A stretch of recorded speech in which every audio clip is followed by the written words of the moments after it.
મહાભારતનું જયારે યુદ્ધ પરિપૂર્ણ થયું ને ત્યારે કૃષ્ણ ફેરો મારવા નીકળ્યા કે આ યુદ્ધની અંદર મારી જે સેના હતી, સેના તો કૃષ્ણની હતી ને, કૃષ્ણની સેનાની અંદર કેટલા મરી ગયા છે, કેટલા જીવે છે, કેટલાક શું થયું, હાલચાલ પૂછવા માટે નીકળ્યા.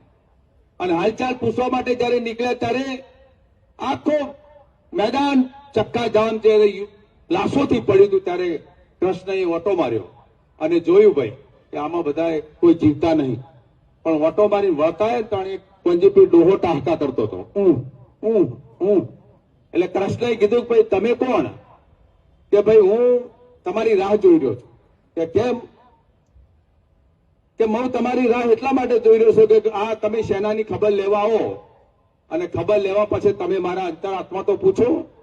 એટલે કૃષ્ણએ પૂછ્યું છો કોણ તમે?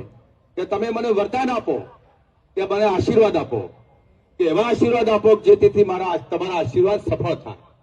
એટલે એને કીધું કોણ છો, તમારી ઓળખાણ આપો. એટલે કૃષ્ણએ પેલો ડોહો હું કરતો હતો એ કીધું હું શકુની છું, શકુની.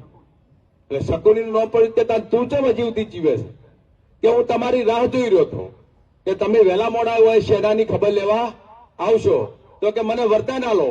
કે જેવું વરદાન? કે આખા ભારતનું કોઈ ગામડું એવું ના હોય કોઈ ગામમાં શકુની ના હોય.